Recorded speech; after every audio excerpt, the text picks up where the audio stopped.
Students, आज हम functional dependency के बारे में डिस्कस करेंगे।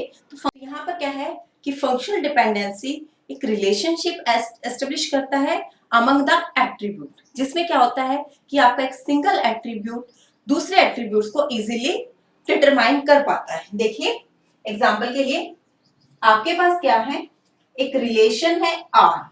इस रिलेशन में आपके पास दो एट्रीब्यूट हैं X एंड Y, ठीक है। और यहां पर कुछ वैल्यूज डाल लेते हैं हम लोग, ठीक है। तो क्या है, if I right X imply Y, तो मैं इसे क्या कैसे पढ़ूंगी, Y is functionally dependent on X। इसका मतलब क्या हुआ कि आप X की वैल्यू की हेल्प से Y की वैल्यू को फाइंड आउट कर पा रहे हैं, ठीक है।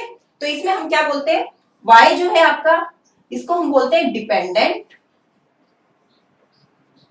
और इसे बोलते हैं हम डिटरमिनेंट, ठीक है। तो यहां पर क्या है कि यहां पर एक रिलेशनशिप है R, एक relationship R exist between X and Y।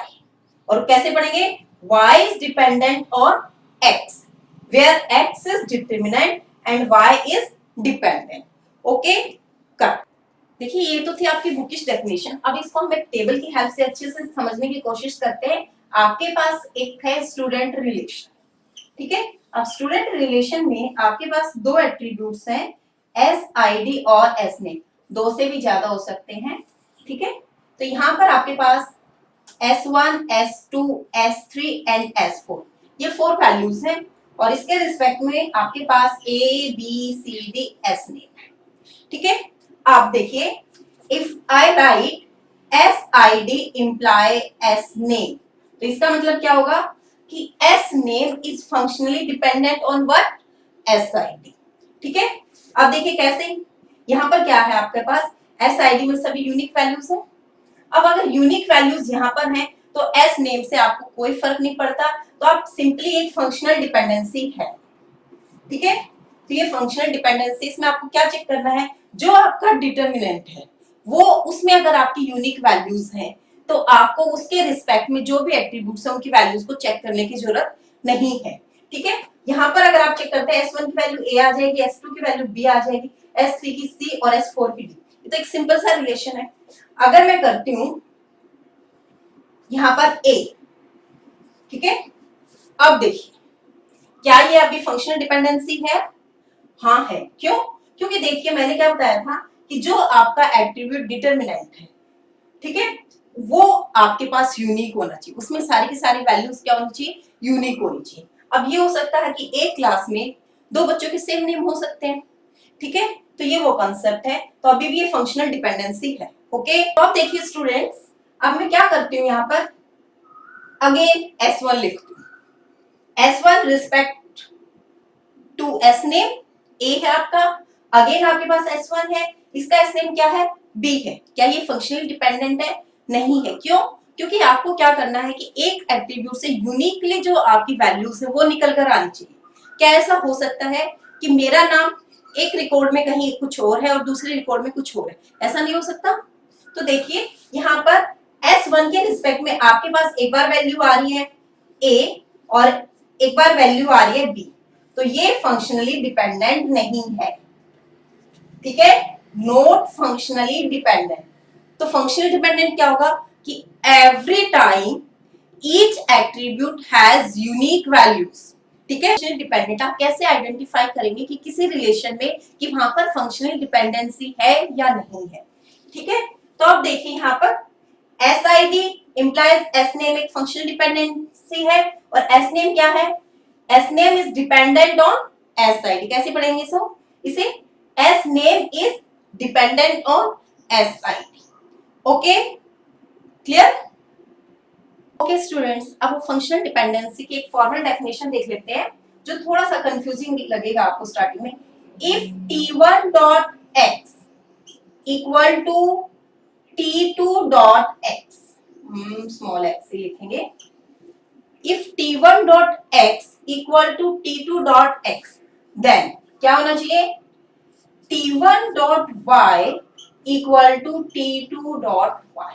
ये फॉर्मल डेफिनेशन है, ये आपको बुक्स में मिलेगी। अब इसको थोड़ा समझने की कोशिश कीजिए, क्या कहना चाह रहे हैं आप। यहाँ पर इसका मतलब क्या है कि आपके पास यहाँ पर दो एट्रीब्यूट्स हैं, मान लीजिए x और y, ठीक है। अब x और y में ये जो आपके टपल्स हैं, इसको ये कहता है t1, इसे ये कहता है t2, ठीक है। तो ये क्या कह रहा है कि अगर आपकी t1.x क्या है, आपका s1 है, तो t2.x भी आपका s1 ही होना चाहिए। कहने का मतलब क्या होगा, t2.x अब मेरा s1 हो गया। तो अगर ये आपके इक्वल है तो वैल्यू क्या होनी चाहिए आपकी, देखिए अगर आप अब देखते हैं तो क्या है, s1 दो बार एग्जिस्ट कर रहा है, एक बार वैल्यू a है, एक बार ये b है, ये तो फंक्शनल डिपेंडेंसी नहीं है, अभी हमने डिस्कस किया था। तो फॉर्मल डेफिनेशन में क्या देखिए कि यहाँ पर आपके पास दो बार s1 है दो टपल में, तो उसकी वैल्यू भी आपकी सेम होनी चाहिए। t1.y क्या आपके पास a, और आपको इसे भी a करना पड़ेगा, क्लियर। तभी ये फंक्शनल डिपेंडेंसी होल्ड करता है रिलेशन, अदरवाइज ये फंक्शनल डिपेंडेंसी को होल्ड नहीं करता। देखिए सिंपल सी बात है कि आपके पास दो टपल को ही कंपेयर कर रहा है, अगर इन टपल में एक एट्रीब्यूट की वैल्यू एक बार एक है तो दूसरी बार वो चेंज नहीं हो सकती। आई होप कि फंक्शनल डिपेंडेंसी क्लियर हो गया होगा। ओके अब हम करेंगे टाइप्स ऑफ फंक्शनल डिपेंडेंसीज, ठीक है। ब्रॉडली फंक्शनल डिपेंडेंसीज को दो टाइप में डिवाइड किया गया है, एक है ट्राइवियल फंक्शनल डिपेंडेंसी, एक है आपकी नॉन ट्राइवियल, ठीक है, नॉन ट्राइवियल फंक्शनल डिपेंडेंसी। अब ट्राइवियल फंक्शनल डिपेंडेंसी क्या है आपके पास, देखिए अगर मैं लिखती हूं S I D imply S I D और एस नेम, ठीक है, S I D S name imply S name, ये आपकी ट्राइवियल डिपेंडेंसी है। क्या देख रहे हैं आप, जो लेफ्ट हैंड साइड में जो आपके एट्रीब्यूट्स हैं वो आपके राइट हैंड साइड में भी आपके रिपीट हो रहे हैं, इसका कोई बेनिफिट नहीं है, ठीक है। अब देखिए यहाँ पर आपके पास दो एट्रीब्यूट है यहाँ पर, और राइट साइड में आपके पास एक सिंगल एट्रीब्यूट है, तो इन्हीं में से एक सिंगल एट्रीब्यूट आपका राइट हैंड साइड में जा रहा है, उसका कोई फायदा नहीं है, तो इसको आप ट्राइवियल डिपेंडेंसी कहते हैं। इसमें क्या होता है कि आपकी जो लेफ्ट हैंड साइड है वो या तो इक्वल होगी आपके राइट हैंड साइड के, या फिर आपकी क्या होगी, राइट हैंड साइड आपके लेफ्ट हैंड साइड का एक सबसेट होगा, जैसे कि यहाँ पर एक सबसेट है, ठीक है। ओके नॉन ट्राइवियल डिपेंडेंसी, अब नॉन ट्राइवियल डिपेंडेंसी में क्या है आपका S I D imply S ने, ये आपकी नॉन ट्राइवियल डिपेंडेंसी है, ठीक है, नॉन ट्राइवियल फंक्शनल डिपेंडेंसी है। देखिए एस आई डी से आप एस नेम को फाइंड आउट कर सकते हैं, आप सर्च कर सकते हैं इजीली, ये इसका बेनिफिट हमारे पास। तो non trivial functional dependency X imply Y, कि एक डिटरमिनेंट की हेल्प से आप दूसरे डिटरमिनेंट्स को, दूसरे एट्रीब्यूट्स को आप इजीली आइडेंटिफाई कर पा रहे हैं, तो that is called the non trivial functional dependency. Okay ये तो आपकी क्या है, फंक्शनल डिपेंडेंसी की बेसिक टाइप्स हैं, ट्राइवियल और नॉन ट्राइवियल।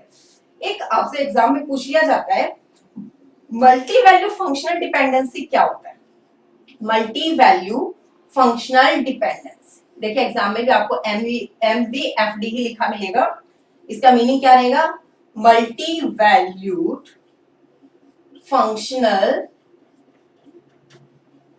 डिपेंडेंसी, ठीक है। अब इसका मीनिंग क्या है, अभी एग्जांपल लेते हैं स्टूडेंट वाला ही। इसमें क्या किया मैंने, 3 कॉलम्स ऐड किए, ठीक है। एस आई डी है मेरा, एस नेम है और एज।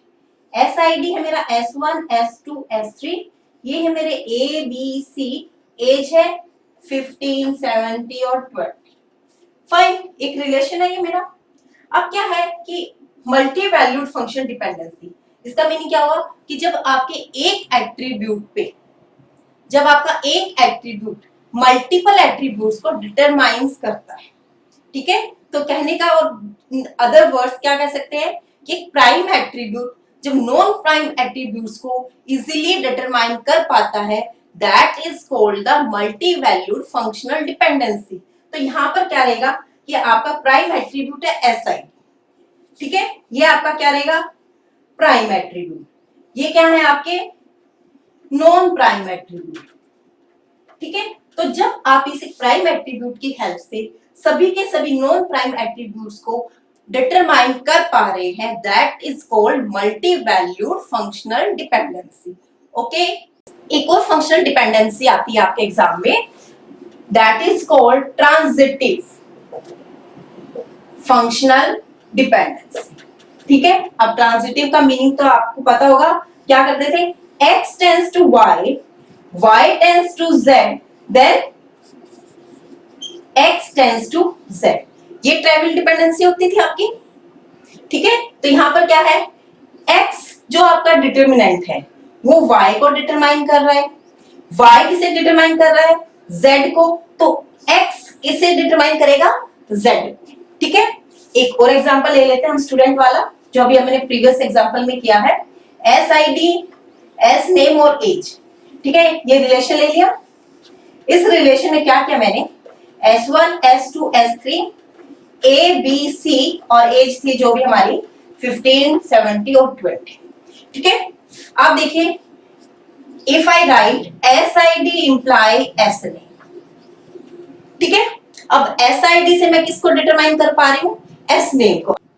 दूसरे रिकॉर्ड में क्या है कि मेरे पास S name एक एट्रीब्यूट है, S name की हेल्प से मैं एज को डिटरमाइन कर पा रही हूं। तो क्या मैं डायरेक्टली SID की हेल्प से एज को डिटरमाइन कर पाऊंगी, yes, this is called transitive functional dependency. देखिए, SID से डिटरमाइन किया मैंने S नेम से डिटरमाइन किया मैंने एज, और फाइनली मेरा टारगेट क्या था कि SID से मुझे एज पता चल जाए।